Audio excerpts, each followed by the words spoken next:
ভারতে পাথর যুগের প্রাচীনতম স্থান কোনটি? বেলান উপত্যকা। নিম্নলিখিত কোন যুগকে নবপ্রস্তর যুগ বলা হয়? নিওলিথিক যুগকে। প্যালিওলিথিক যুগে মানুষ প্রধানত কোন কাজ করত? শিকার ও সংগ্রহ। ভারতে সর্বপ্রথম পাথর যুগে অস্তিত্ব কোথায় পাওয়া যায়? ভীমবেটকায়। প্যালিওলিথিক যুগের মানুষ কোন বস্তু তৈরিতে দক্ষ ছিল? পাথরের সরঞ্জাম। নব্যপ্রস্তর যুগের প্রধান বৈশিষ্ট্য কী ছিল? কৃষি ও গৃহপালন। ভারতে প্রথম কৃষিকাজ কোথায় শুরু হয়েছিল? মেহেরগড়ে।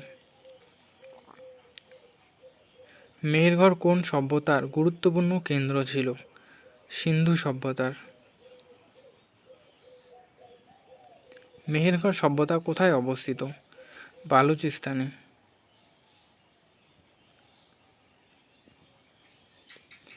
মেহেরগড়ে কোন শিল্পের প্রমাণ পাওয়া যায়? মৃৎপাত্র নির্মাণ।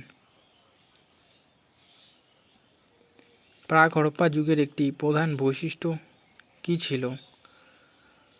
নগর পরিকল্পনা। মেহেরগড় সভ্যতায় কোন ধাতু ব্যবহারে প্রথম প্রমাণ পাওয়া যায়? তামা। Subscribe for more videos.